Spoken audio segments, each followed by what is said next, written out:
La crescita non è esponenziale come previsto dagli algoritmi e probabilmente ancora in questa fase la tenuta sul contagio è positiva.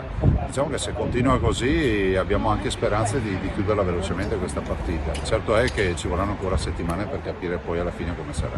Parole che appaiono come una luce, seppur ancora distante in fondo al tunnel. Aumentano i contagi da coronavirus in Veneto, ma non in modo esponenziale, ha spiegato il presidente Zaia.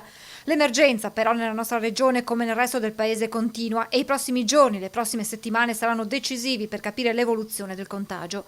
A preoccupare ora è la tenuta del sistema sanitario. Se si stanno predisponendo posti letto in più per la terapia intensiva negli ospedali, si deve far fronte all'emergenza legata agli operatori sanitari in quarantena, 732 in Veneto.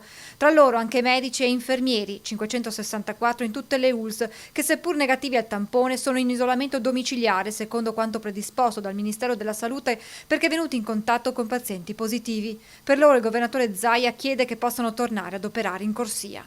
So che in queste ore stanno discutendo a Roma, spero che arrivi il benestare per poter, ovviamente con tutte le tutele del caso, garantendo che sia un tampone quotidiano a tutti coloro che sono negativi ma che hanno avuto dei contatti inevitabili con i pazienti, di poter tornare a lavorare. Alla proposta del presidente Zaia replica la CGIL del Veneto con Iva Bernini, referente funzione pubblica, che parla di una follia di dichiarazioni inaccettabili e fuori luogo. Giochiamo a capirci, spiega Bernini, o qui si rema insieme per affrontare l'emergenza con senso di responsabilità e sobrietà anche rispetto alla comunicazione e alle procedure, o diversamente qui salta tutto.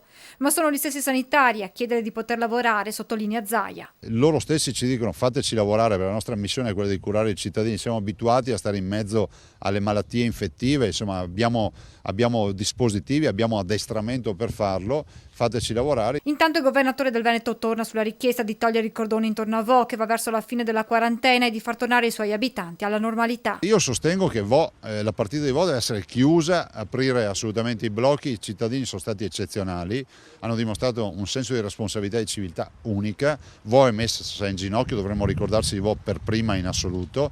Vo paga il conto di una comunità che ha avuto un isolamento fiduciario da subito, pensando, ipotizzando che ci fosse solo un focolaio in Veneto e che quindi fosse quello di Vo.